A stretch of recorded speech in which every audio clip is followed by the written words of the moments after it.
શિક્ષણ એટલે શું? શું એ માત્ર પુસ્તકો ગોખવા અને પરીક્ષાઓ પાસ કરવા પૂરતું સીમિત છે? વેલ, આધુનિક શિક્ષણનો જવાબ છે બિલકુલ નહીં. આજે આપણે શિક્ષણ જગતની એક એવી ક્રાંતિની વાત કરવાના છીએ જે શીખવાના મૂળભૂત અર્થને જ બદલી રહી છે અને આપણા સૌના ભવિષ્યને એક નવો જ આકાર આપી રહી છે. પહેલાંના સમયમાં કેવું હતું? શિક્ષણ એટલે બસ મગજમાં માહિતીનો ભંડાર ભરી દેવો. પણ હવે આખી વિચારસરણી જ બદલાઈ ગઈ છે.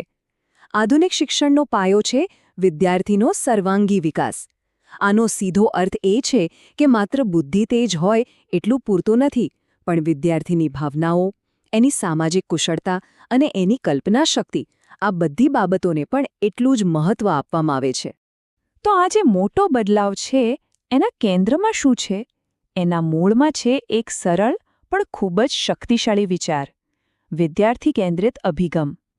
અહીંયા શીખનાર એટલે કે સ્ટુડન્ટ જ મુખ્ય છે. તો આનો મતલબ શું થયો? સાવ સાદા શબ્દોમાં કહીએ તો એ દિવસો ગયા જ્યારે એક જ માં બધાને બંધ બેસે એવી સિસ્ટમ ચાલતી હતી. હવે દરેક બાળકની પોતાની ખાસિયત, એની રુચિ અને એની શીખવાની ગતિને સમજવામાં આવે છે અને એના આધારે જ શીખવાનો આખો અનુભવ તૈયાર થાય છે. એટલે કે બાળકને સિસ્ટમમાં ફિટ નથી કરવાનું, પણ સિસ્ટમને જ બાળક માટે બનાવવાની છે. અને આ નવા અભિગમનો સૌથી મજેદાર અને સૌથી અસરકારક ભાગ છે કરતા શીખવું. એટલે કે લર્નિંગ બાય ડુઇંગ. માત્ર ક્લાસમાં બેસીને સાંભળ્યા કરવાને બદલે હવે જાતે કંઈક કરીને શીખવા પર ભાર મુકાય છે.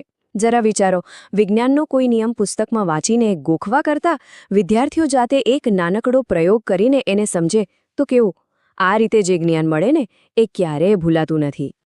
સારું, તો આ બધી થિયરીની વાતો તો થઈ, પણ આ બધું પ્રેક્ટિકલ લાઈફમાં આપણી વાસ્તવિક દુનિયા સાથે કેવી રીતે જોડાય છે? ચાલો એ જોઈએ. જો, આધુનિક શિક્ષણ મુખ્યત્વે બે મજબૂત સ્તંભો પર ટકેલું છે. પહેલો છે જીવનલક્ષી કૌશલ્યો, એટલે કે એવું જ્ઞાન જે ખાલી પરીક્ષાના માર્ક્સ માટે નહીં, પણ આખી જિંદગી કામ આવે. જેમ કે પૈસાનું મેનેજમેન્ટ કેવી રીતે કરવું, કે પછી બીજા સાથે અસરકારક રીતે વાતચીત કેવી રીતે કરવી. અને બીજો સ્તંભ છે ટેકનોલોજી, જેણે તો જ્ઞાનના દરવાજા જ ખોલી નાખ્યા છે અને શીખવાની આખી પ્રક્રિયાને વધુ રોમાંચક બનાવી દીધી છે. પણ એક મિનિટ, શું ખાલી કુશળ અને હોશિયાર બનવું પૂરતું છે? આધુનિક શિક્ષણ કહે છે બિલકુલ નહીં.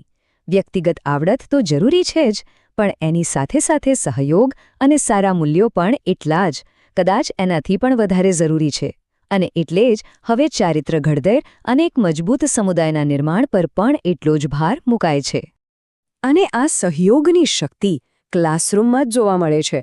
જ્યારે વિદ્યાર્થીઓ એક ગ્રુપમાં સાથે મળીને કામ કરે છે, ત્યારે તેઓ માત્ર વિષય જ નથી શીખતા, પણ એકબીજાને સાંભળતા શીખે છે, સાથે મળીને સમસ્યાઓ ઉકેલતા શીખે છે અને પોતાના વિચારોને યોગ્ય રીતે રજૂ કરતા શીખે છે. આ ટીમવર્ક અને સંવાદની કુશળતા તેમના ભવિષ્ય માટે એક અમૂલ્ય ભેટ સમાન છે.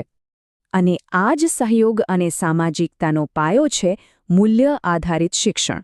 કારણ કે એક વાત પાક્કી છે, જ્યારે જ્ઞાનની સાથે સંસ્કાર અને નૈતિકતા ભળે ને, ત્યારે જ એક સાચા અર્થમાં સારા નાગરિકનું નિર્માણ થાય છે. એક એવો નાગરિક જે સમાજ માટે સકારાત્મક યોગદાન આપી શકે. તો આટલી બધી ચર્ચા પછી એક મોટો સવાલ મનમાં આવે છે કે આ બધાનો અંતિમ હેતુ શું છે? આટલા બધા ફેરફારો શા માટે? શિક્ષણનું સાચું પ્રયોજન છે શું?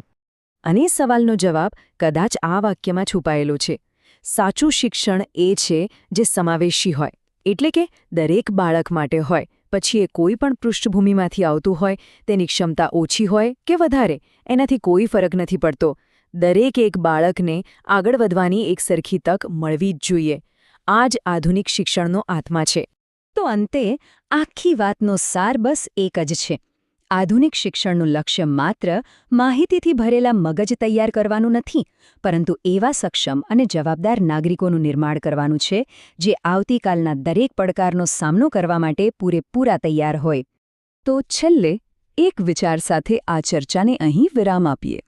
શિક્ષણની આ જે નવી દિશા છે, એ આવતીકાલના નાગરિકને કેવો આકાર આપશે અને તેનાથી આપણો આવનારો સમાજ કેવો બનશે? આ પ્રશ્નનો જવાબ ભવિષ્યના ગર્ભમાં છે અને તેના પર વિચારવું